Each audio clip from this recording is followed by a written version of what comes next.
Hey everybody, this is Lord Magicus. This week we're going to play Simic Merfolk in Modern, but it's going to be a little bit different than normal.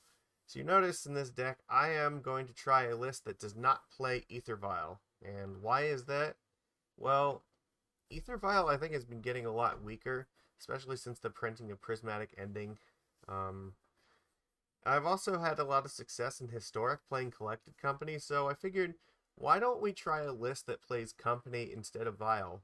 So you have to make some adjustments in order to account for this. So our main deck, any of our interaction in the main deck is just based on creatures. So we have like Harbinger and Merfolk Trickster to try to interact with things on the board. We're gonna play, couple copies of Reejerey. We have 2 Kiras and 3 Svyelun's.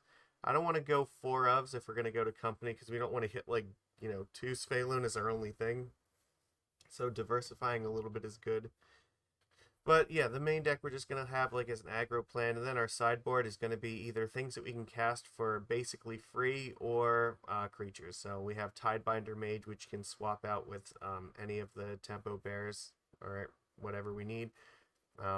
We also have things like Force of Negation, Gut Shot, and Chalice, which you can play for 0 mana, and then just 2 copies of Relic. That's a good safety valve to have. Yeah, I don't know if this is gonna work or not. This is just kind of an experiment. Maybe this will be a good, maybe it won't. But we can, because we have Glasspool Mimic in our deck. That's something that Collected Company works very well with. Glasspool Mimic. It's mana that can help us hit 4, so we can cast the company, but it's also a creature when we need it to be. And our deck is playing 37 creatures in it, so we should be able to pretty reliably hit company. Our mana base is going to be a little bit rough in order to account for all of this. So we have 19 lands here plus the 4 glass pools. I think that should be good to hit our 4 mana. Yeah, obviously with 4 glass pools, we can play them on turn 1 if we don't have a 1-drop. So it's sort of like a 1-drop in that regard. But we still have our Tide Shapers and our Kumena Speaker, so we should reasonably have something to do on turn 1 most of the time. There might be some small curve issues sometimes, but I'm hoping that we'll just be able to curve out like a normal deck and not have to rely on Aether Vial, and instead rely on company just being able to swing the end game for us. So it's an experiment I wanted to try and see if we can make this work. Maybe it'll fail, who knows, but we're going to give it a shot. So, alright, let's go. Okay, here we go. We are up against Revenant Kyoku. Oh.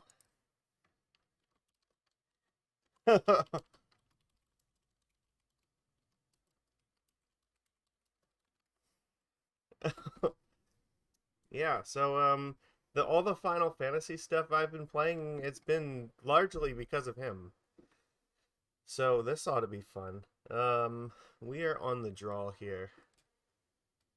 That is a very nice message to send to start off. Alright, I don't think we can keep this though. We need more than 2 lands.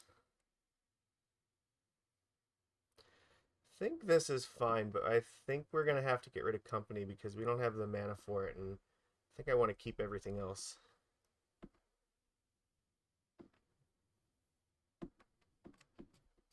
Alright, we'll keep this, put company in the bottom. I know he plays a lot of vintage Doomsday. I don't know what he plays like in Modern. Maybe Storm. It's possible. This could be Oops All Spells. Interesting. I think our plan should be to just curve out here.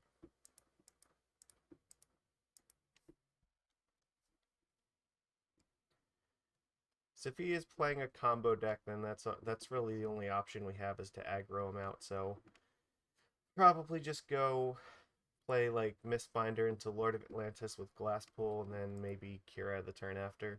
Unless we draw a land, then we might, play the Mimic. This could be Belcher, actually.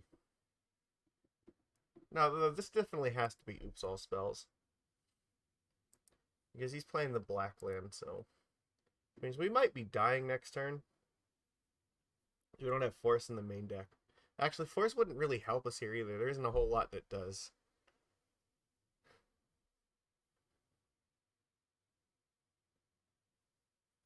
Yeah, we have a this is kind of a hole in Merfolk's strategy right now. We don't have counterspell in our deck, and that's like the most important thing we could have here. Because our creature interaction is not going to do anything against him. I guess the relics could.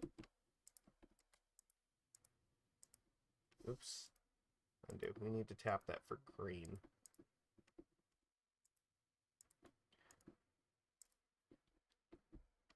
So I guess we have to side in relic, and I mean I guess we have to take Force because if we can counter like Pentad Prism, it's still better than nothing.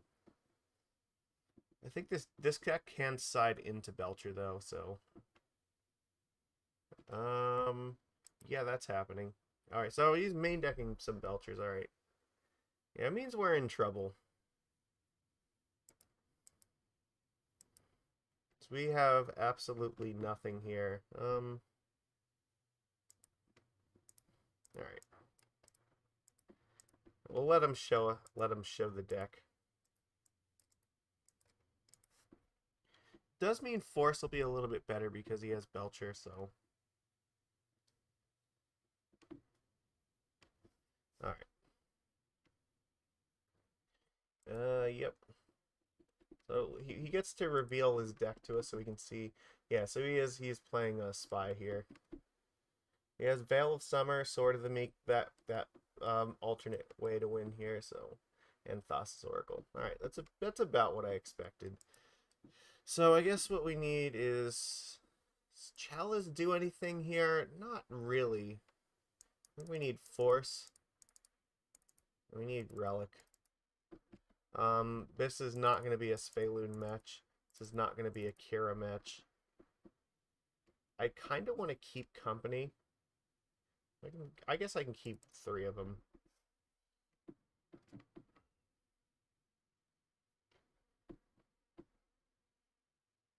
Well, I don't know. Because I don't want to have to tap out, but yeah. If we're cutting a bunch of the 3-drops, this is going to get a little bit worse. I guess we have to just do it like this.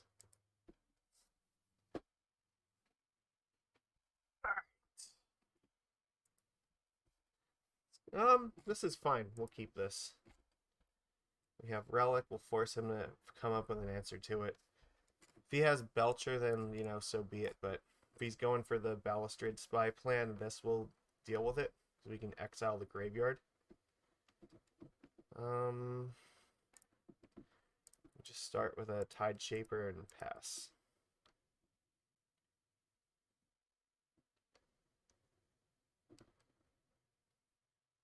And probably play Master and then turn 3 hold up the Relic.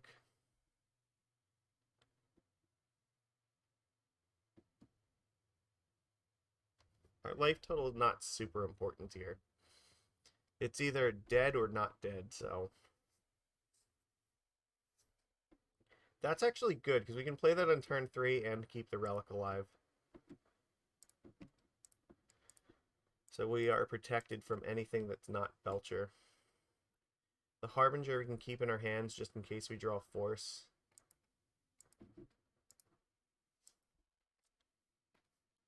So next turn, I mean, we're doing okay. We are not immediately screwed yet.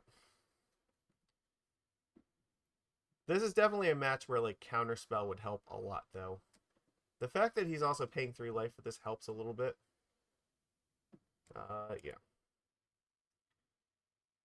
That means if he is on the Spy plan, then he's just taking, like, 3 life off the clock for us. I guess we attack first.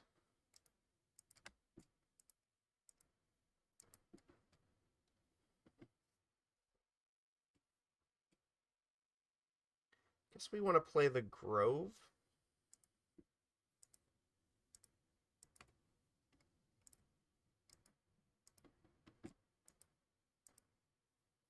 Alright. So we have 7 damage in play. It's not enough if he has Belcher.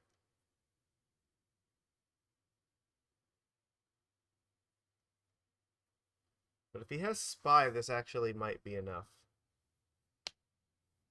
So he has to deal with this first. He can't combo with this on the board.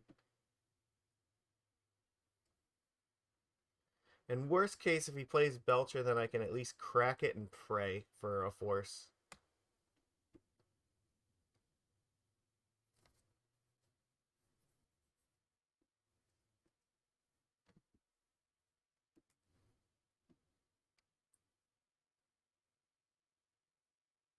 So, it depends. I'm assuming... Oh, I don't know. Maybe he has something like Veil of Summer in his hand, and he's just worried about... yeah, because I guess... If he plays like, you know, another Turn Temper or something, and then plays like Belcher plus holding up Veil of Summer, he actually could die to a Lord. Because he would go to 8 life, and then I could just draw a Lord and kill him. So maybe that's a consideration. That's why he's waiting. Might have to decide whether it's worth risking me having a Lord versus having, or if he can beat a force or not. Maybe he has to figure out if he needs to play a creature just to survive. This seems less likely. Or he might be only on the balustrade right now.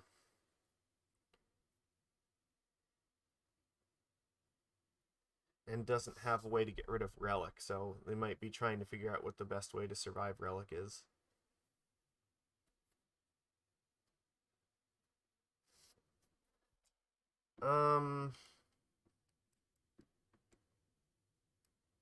Okay. So I think he can't target... Yeah, this is targeting me. That makes sense. Yeah, so he has to play this so that he doesn't just end up dying. Sure.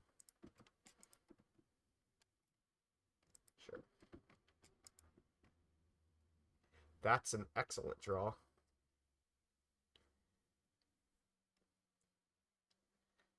Alright, so how do I want to do this?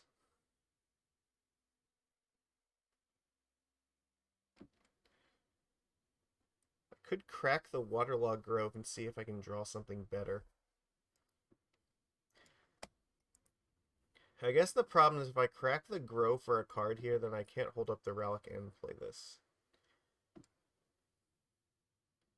So maybe the correct thing to do is just attack with Kumena Speaker here, because he can't really block it, and play Harbinger of the Tides and then hold up. No, I can't. Oh, you know, I can flash in Harbinger in the end step. That's fine. Alright, let's do that. Can't do anything about this. So now we are in a very good position, I think. Because we have answers to both halves of the combo. I mean, it's kind of a free blah. Or, well, not really free, but I think you... I mean, this is a good attack for us. We just spend 2 life here.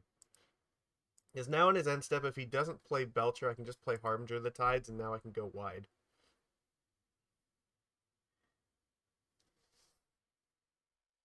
Attacking with the Lord and the Tide Shaper here would have only achieved 2 extra damage, so I don't think it was worth it.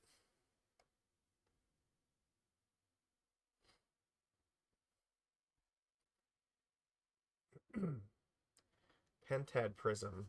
Okay.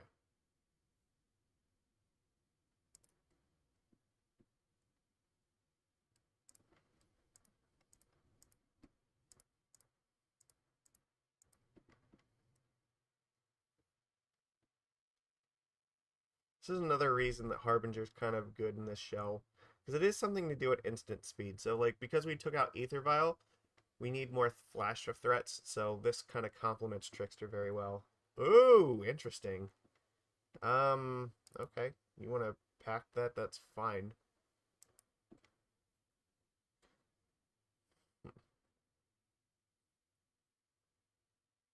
Yeah, I guess he realizes, like, he kind of has to counter that or he's in a lot of trouble. I think that's just a win for us, though, because he's going to have to use up basically all of his mana just to not die here. If I attack with everything, he takes 5, kills this. I think I should just attack with the speaker again. But this does feel winning to me. Harbinger was definitely another great draw here. No, I think we've got him.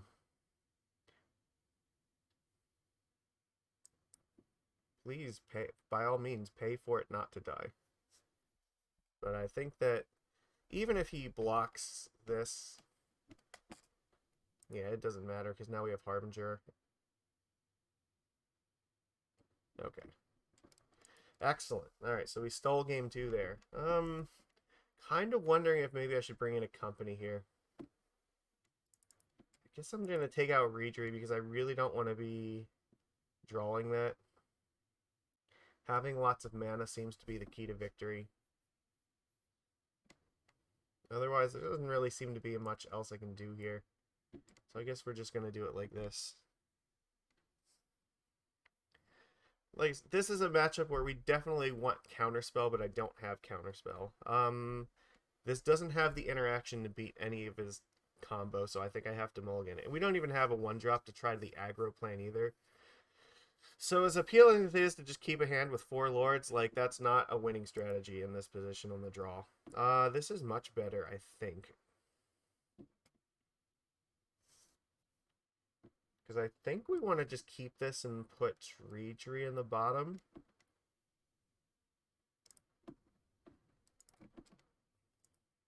Company can find us our threats at instant speed. So we can go turn 1 play Speaker, turn 2 play Relic and hold it up. And again, we have to hope that he's not on the Belcher plan. Not bad.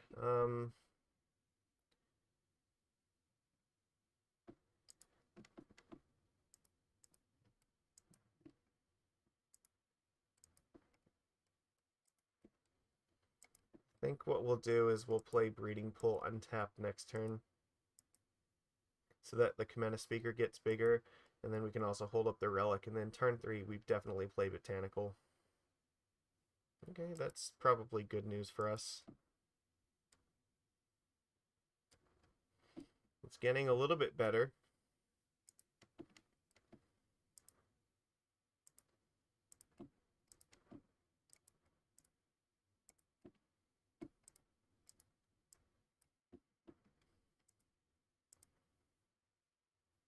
So as long as we don't die this turn, like, we can hold up both halves of our interaction here, so.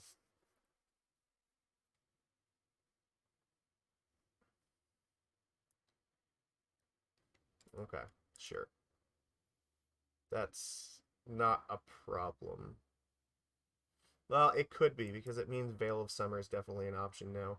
He can protect his combo. Okay, that's not bad.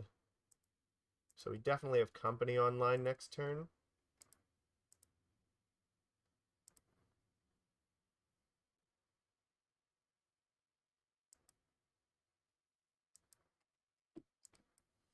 I can't play this, though. I guess he also could have Pact of Negation. So if he goes like Belcher plus Pact, then we're in trouble. What are you going to do? If that happens, it happens. Yeah, that's just how it's going to be.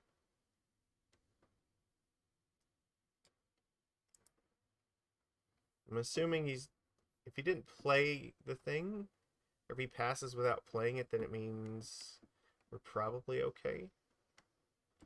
Alright. So he does have the thing in play. He got in play underneath counter magic, so that's not bad.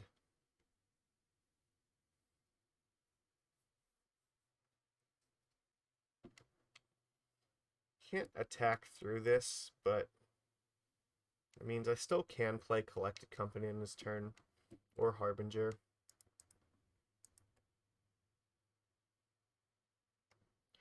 You know what I could also do? Well, that's stupidly dangerous. So if he has like Pact of Negation, I could just attack with the speaker here, play company if he blocks, and then try to find a lord to kill this thing. But he has them. No, I can't do that because he can just sacrifice it in response. So I have to hold up the relic now basically forever.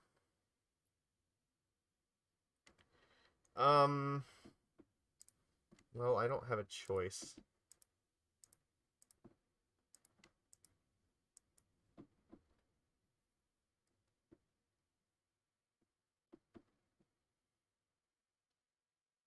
Veil of Summer.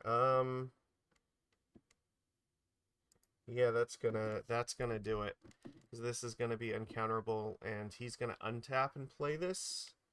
And I don't believe there's any way to stop this. Alright. Yeah. So he just untaps and sacrifices it, and then we're dead.